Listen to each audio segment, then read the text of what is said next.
What's good? What's good, my beautiful infinite beings? Welcome back to my channel. My topic is friendship. There are so many good things about friendship, and there are quite a few challenges.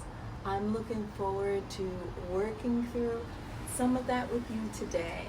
What's good? What's good, my beautiful infinite being? Welcome back. I feel like it's time to grab a cup of coffee and have a seat and just chat a bit.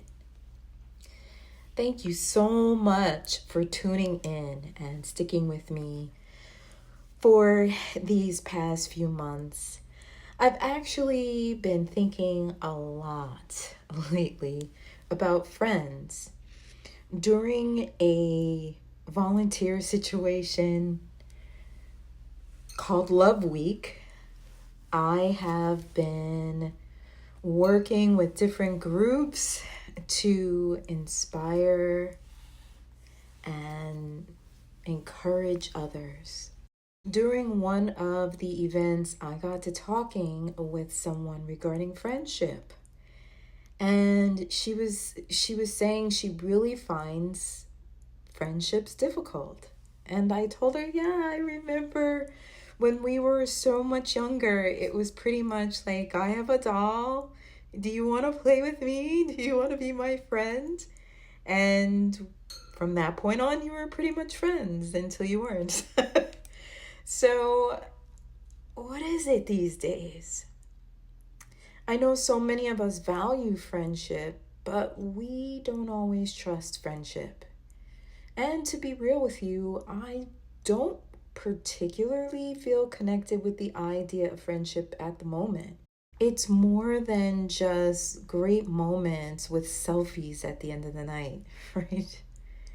We hear so much these days about fake friends and betrayal, even things like destiny swapping. By the way, you already know, if you know, I have some videos, some podcasts about destiny swapping if you want to look into that further. And if you've been through any type of energy shift or spiritual awakening lately, you know that not every friend is meant to stay. Some people will say they're here for a reason, a season, or a time. Especially for us introverts, right? We HSPs, we empaths, or those walking in our divine feminine energy. Friendship isn't always about this quantity. It's about quality, safety, and resonance. So today I wanted to explore both the complicated and sacred side of the connection and maybe help you tease out what you're truly trying to attract in a relationship, particularly a friendship relationship. Why can friendship be so complicated? We're in the time of collective change. More and more people are becoming energy aware, emotionally intelligent, and spiritually sensitive. That means we're also becoming more aware of who drains us and who truly sees us. For introverts, friendships can be even more nuanced. We crave that deep connection, not just some surface level chat. How did you get here?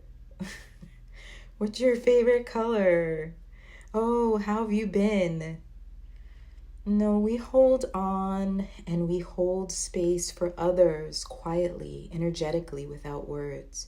Sometimes we attract people who take without giving, or people who really don't understand the softer power that comes with being inward.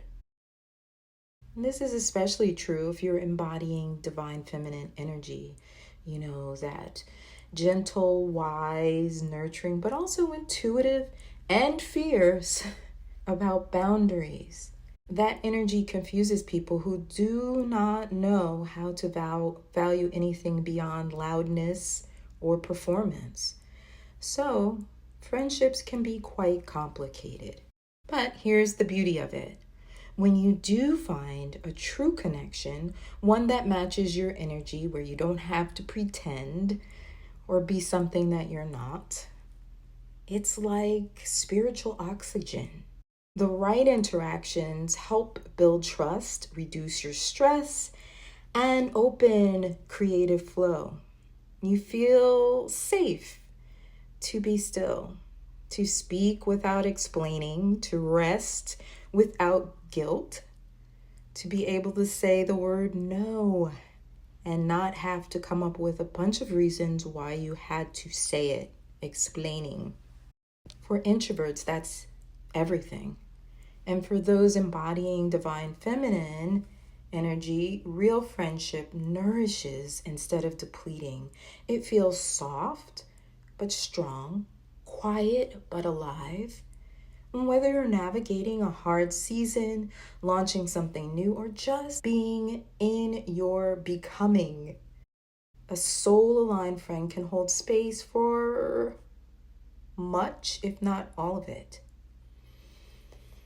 Of course, sometimes we have to let go, and that can feel painful. It can feel like grief, especially when you've loved so deeply and from such a quiet and sacred space. But letting go of misaligned connections isn't a loss. It's actually an act of self-respect. It clears space for resonance, and for some, it's part of spiritual initiation. Have you ever lost a friend and felt lighter, more intuitive, like something was finally in flow? That's the divine feminine in you reclaiming your frequency. It's your inner compass saying, yes, this is more like me. So if you're moving through that kind of season, sometimes crystals can be powerful, energetic allies. For instance, rose quartz can be for the heart, for healing, for softening your own self-talk. You know, some of us can be a little hard on ourselves, and we need to love on ourselves a little bit more. You can't see me pointing at myself right now. Black tourmaline can be a little tricky for some who are super sensitive, but it is a wonderful stone of protection from energy leaks or emotional clutter.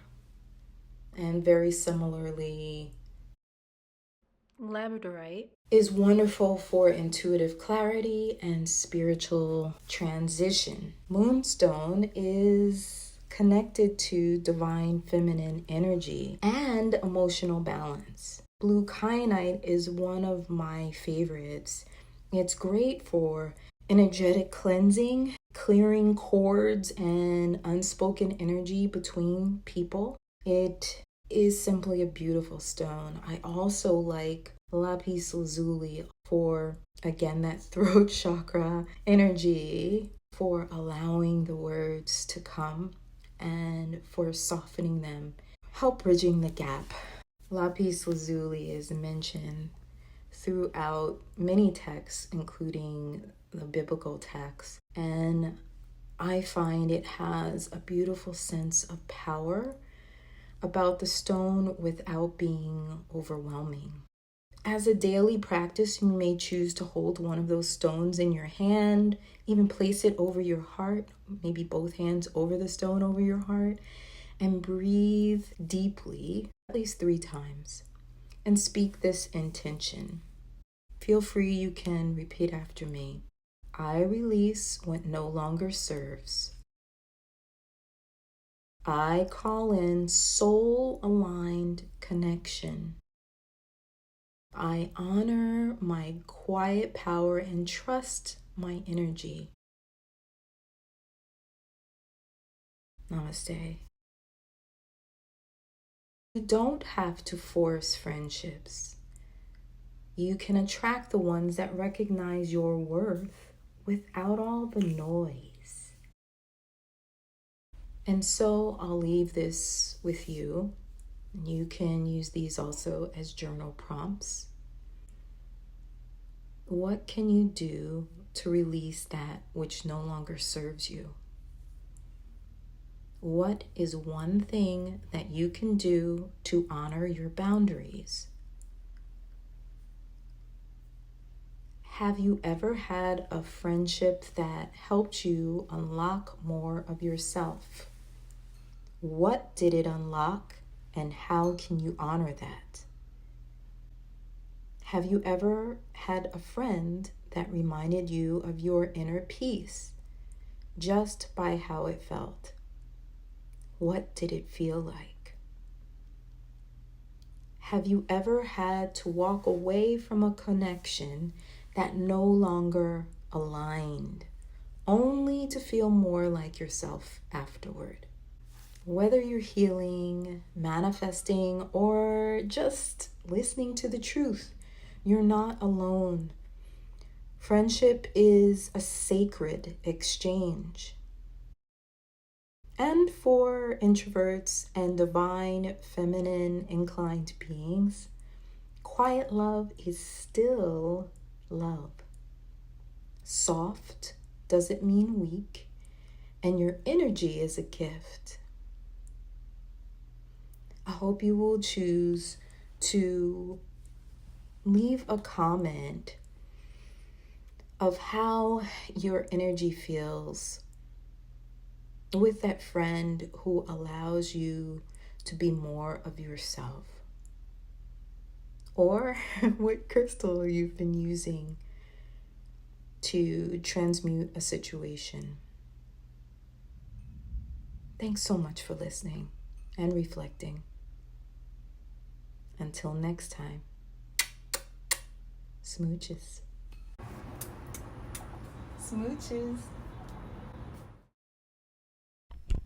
Thanks for watching, Infinite Beings.